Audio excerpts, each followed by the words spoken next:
Today, the OCS is under police investigation. The OCS was arrested. The OCS was dismissed from his duties. Yet, there was a sentry officer who was responsible at the time when Ojwang arrived and booked into the police cells. The person who was on duty at that time is the person who should answer all the questions in regard to what happened to Ojwang. From where I sit, I think it was very unfair for the OCS Talam to be arrested. Yet, according to me, Talam ought to have been a person who ought to have begun the internal disciplinary mechanism to discipline an officer who was manning the sentry. I have decided today to come up and defend our brothers and sisters in uniform who do a bigger role. When you leave your house, you go to attend to a tail course. You are hopeful that you will come back in the house alive because the police are available to offer security to protect both your life and the properties that you have. In my view, the IPOA is overstepping their mandate. The actions by IPOA being ready to swing in action and begin prosecutions for any police officer who makes a mistake without looking at the genesis that led to the police officer to use their guns. It is something that should worry Kenyans. It is something that is going to instill fear within our security apparatus of our country.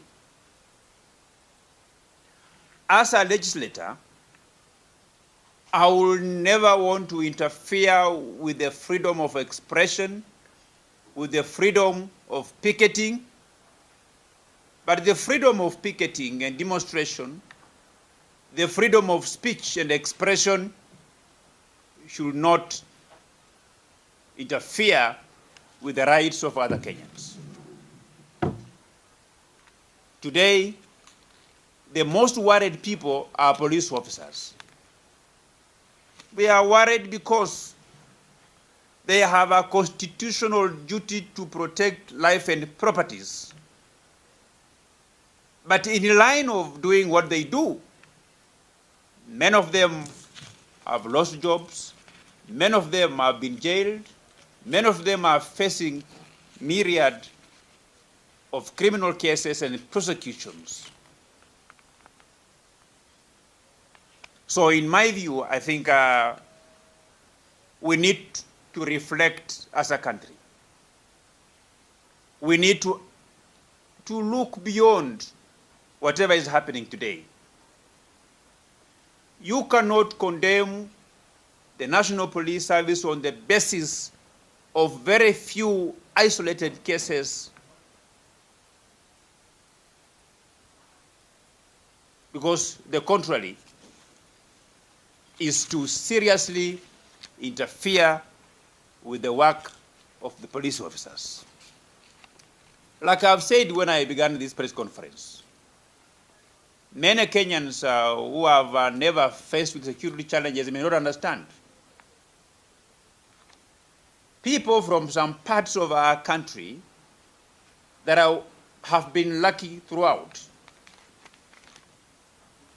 to sleep in the evening and wake up in the morning in their mansion may not understand the role that the police play in our country. But those who come from areas that are often prone to pre- and post-election violence, areas that have been affected by demonstration that is never peaceful, Areas like Bungoma, where for very many years SLDF terrorized people from their villages. Areas of West Pokot, Marsabit, Baringo, the areas where criminal gangs and bandits hold villages hostage, steal their cattle, maim and kill people, they would understand that the role that the police play in this country is not even commensurate with the remuneration and the benefits that the people of Kenya, through their taxes, accord them. Even as we condemn the small, isolated cases where the police may have used excessive forces, we should turn to the other side of the coin. How many Kenyans have lost their properties, vandalized by people who are carrying demonstrations? So we should come together as a country. And I think if IPOA will continue to terrorize and intimidate and instill fear in the National Police Service, I will be proposing constitutional amendments to either disband IPOA or to reduce them to a manner akin to how Parliament handles petitions. Parliament of Kenya cannot process a petition that is pending in a court of law. Even IPOA cannot purport to be opening fresh investigations on a matter that is actively being investigated by the police officers. We must let the independence of the National Police Service the same way we do not interfere with the activities of the judiciary. Today, if a Kenyan goes to court to seek for justice, and that justice is not served, there are very many Kenyans whose pursuit for justice in the court of law has been pending for the last 6, 7, 8, 9, 10 years, while the officers that are responsible for the delay of their cases, they are not victimized. Why are we interfering with the police officers? Today, there is a thin line between a security officer from G4S, from Group 4, from Securex, and the police and the police officers. So I think as a Kenyan, and having some knowledge in security, we are trading on a very dangerous ground. Today, even when we are here, some criminal gangs can just walk here, begin to beat us, and the police officers cannot do anything. You've seen a young lady from my county, Bungoma, harassing a female police officer who is holding a gun, to the point of even attempting to slap that police officer. But because the police officer was in camera, either in an amateur video, she cannot do anything. Because if she retaliates, the IPOA will open an investigation and she will be on her own. This must change. The second thing, we need to mature our processes to the level that our procedure should never revolve around an individual.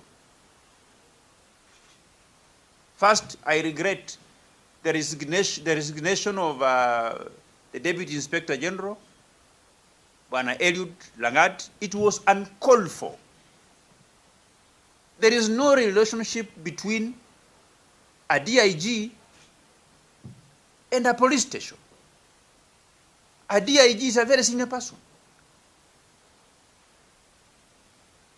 When a DIG makes a complaint and an OB is booked, I have heard people asking why that gentleman was transferred from Homa Bay to Nairobi. When you make a complaint in Malindi or in Isiolo, even if the suspect is in Tanzania, that suspect must be brought to the station upon which the report was first filed. And I think if there is a gentleman that requires to be given a prize or a present, it's Eliud Langat. If I were him, I wouldn't have made a complaint. Yeah? You just look for where the suspect is. You bring him to where you want that person to be brought to. But he was a gentleman enough. He followed the rule of law that even if you are in charge of the police command and there is somebody that has interfered with your rights, you don't take the law into in your own hands. You follow the law like any other Kenyans. When you are aggrieved, you report to the nearest police station. You go and make a complaint. So how can that become a mistake? That he has to step down. Was he the sentry officer? Was he the one with keys to open the cells where the suspect was booked in? Was he also performing the duties of our officer commanding police division within Nairobi? Was he the OCS? He wasn't. So it was uncalled for. There are very many Kenyans who make mistakes.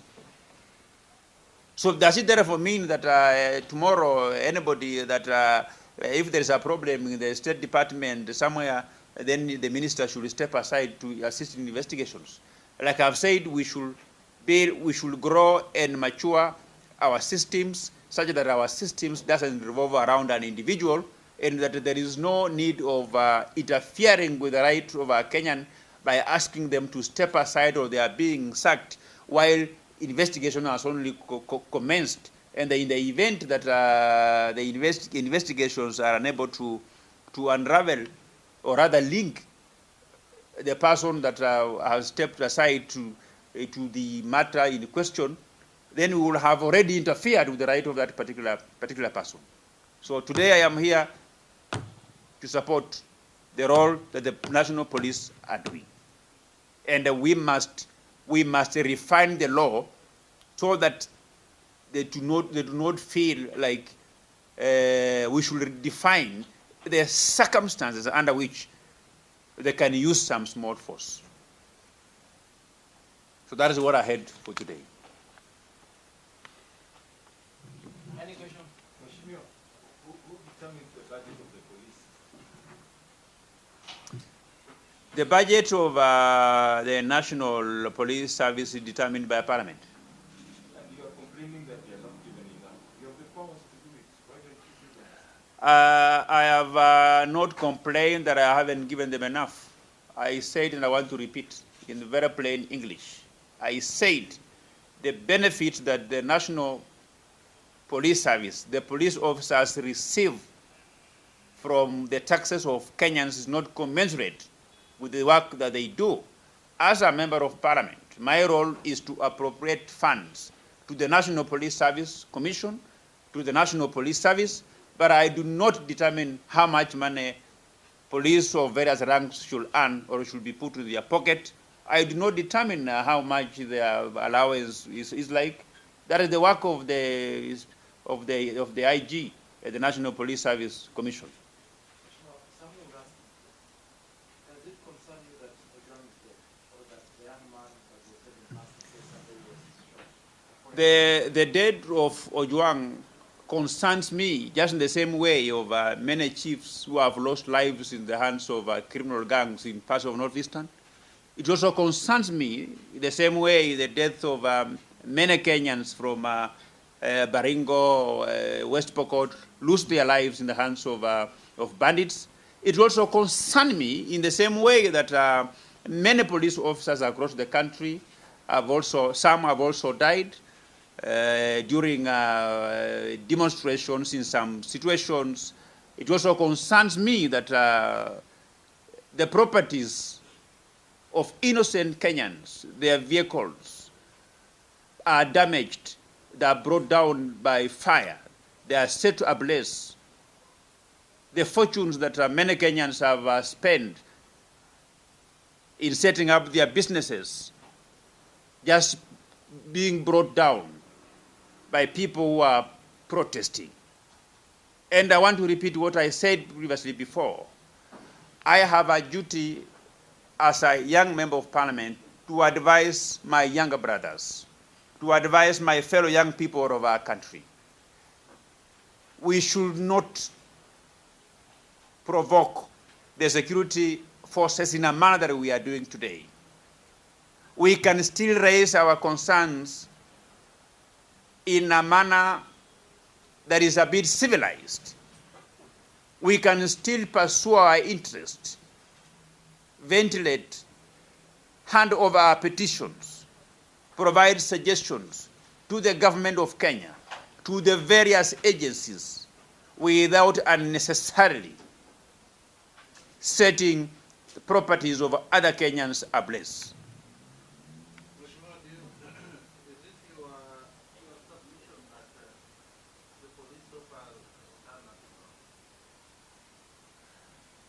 The police, the National Police Service, from where I sit, they have done nothing wrong. The individual police officers who are maybe 1, 2, or 3 who have gone to the extreme of making Kenyans lose their lives, they should be isolated on a case-to-case basis. Let them be subject to the rule of law. But the behavior of condemning the entire National Police Service, calling for arrest, for resignation of very many of our sisters and brothers in uniform on small mistake that they commit in line of their duties, I think it's uncalled for. And it can only mean to instill fear in the police officers. It can only mean that the police officers, that there will be no difference between a police officer with a gun and a G4S security officer guarding a particular building. And if I got you wrong, you say like these police officers were in the line of immigration case. Like give an example of judges where they made a mistake. Should not be like they narrow down for the individual. Absolutely. Yeah, because you know, there is no civil servant who doesn't make mistakes. The head teachers make mistakes. The media personnel, journalists make mistakes. At times you misreport.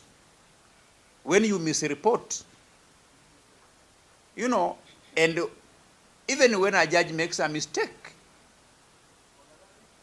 there is no condemnation to such an individual. Yeah? We will, because there is no single police officer in their own mind, unless if they have psychiatric cases. There is no police officer in their state of their mind who can turn a gun to the protesters. It can be an accidental discharge. Yeah? I am saying, I'm not the OCS of whatever happened yesterday. I am saying in generality. Yeah? I am saying in generality. Yeah? Because there is a reason, number one, why a police officer is deployed in an area where there is unrest and is given a gun. You think there is a mistake? They're given a gun? They are given guns knowingly. Why are they given guns and not clubs? Yeah? Because during demonstrations, there are some criminal elements inside the demonstrations disguised as peaceful protesters, but they are just looking at seizing an opportunity to break into the shops, steal laptops, steal phones, you know. So that's why the police are usually given guns with the bullets.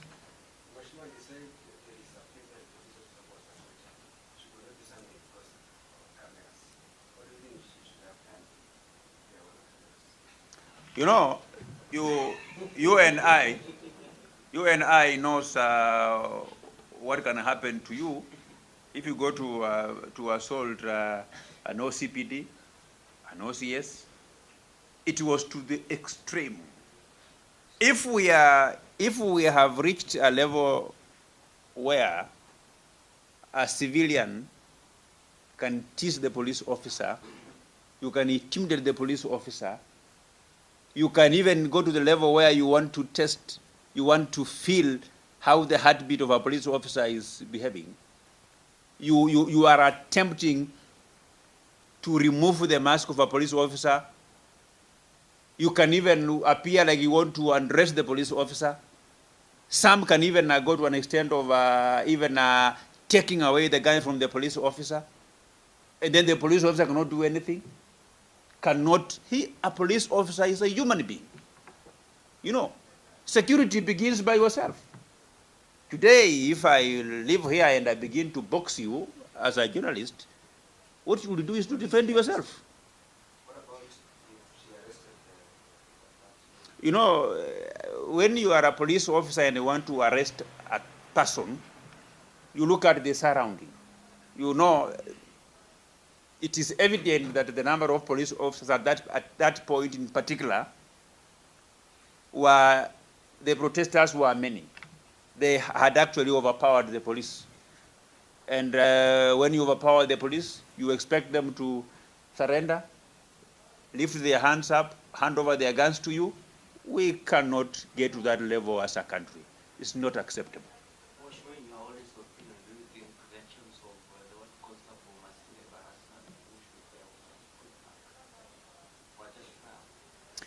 I am not competent to comment on whether the shooting was justifiable or not, because I have not been given an opportunity to review the situations that led to the police shooting. You know, you have to go back and then you check how did the matter begin to come up. There must have been a motive. There must have been some circumstances. So that's why I'm saying that the problem with the people of Kenya, and especially you, the media people, is that you analyze a few minutes clip with a view of supporting your argument. You edit a clip, you cut it to the level that only suits what you are reporting. But how I wish that you look at the genesis. Yeah? You look at the genesis. Was this police under attack? What were some of the activities that culminated to the police firing? So it's a whole, the reason why many, like you see, I've seen many of you reporters and journalists, at times when there is a criminal offense committed by a Kenyan, you prosecute that case in media, you bring evidence, but the court doesn't make decisions based on the evidence that were given in media. The court will make a decision based on evidence given under oath before the court, what they said in court. So that's why at times you see the cases that are well prosecuted in media, they end up not meeting the threshold for conviction in court. So, as the media people, you have a responsibility not just to restrict yourself to that small video that showed the shooting, But we should play back a bit so that you begin to show from what are some of those activities that culminated to the shooting. Because from where I sit, I believe there is no police officer who can just pick the gun and shoot someone. It's not possible. Maybe the very last one. When you are amendment to the ban IPOA, when are you likely to? I have set up a team in my office. We are currently working on them. We are currently looking at them. All independent institutions must work the same. If we have a body that is oversighting the excesses of the police officers, then we should also have another body that checks the excesses of the judiciary. But JSC is not JSC and the judiciary is the same. There is no difference between the president of the Judicial Service Commission is the Chief Justice of the Judiciary. Is the one who posts judges from here and there. Then, if we were to take your line of argument that the judiciary have JSC that checks their excesses, then we can as well say that there is no need of creating a body outside the police called IPOA, and that we should give the mandate to the National Police Service Commission, the mandate now to check the excesses of the police. We do not trust the internal affairs unit of the National Police Service. The internal affairs unit of National Police Service is something that does similar things to the JSC. You remember when there were discussions about strengthening the ombudsman, the judiciary said we are interfering with their independence and that we will use the ombudsman to intimidate them. You know? And let me tell you, Kenyans, you could be celebrating until you will find yourself in a situation that requires the police to use some small force for you to survive, for you to live. That's when you will appreciate that our forefathers who came up with the curriculum for training for the anti-riot police and who designed the anti-riot gear, you know, and who decided that police, even while maintaining law and order, they are given a gun. You get my point? So we should stop cheering our young people to destruction. We should not. Yeah? We should guide them in a good way.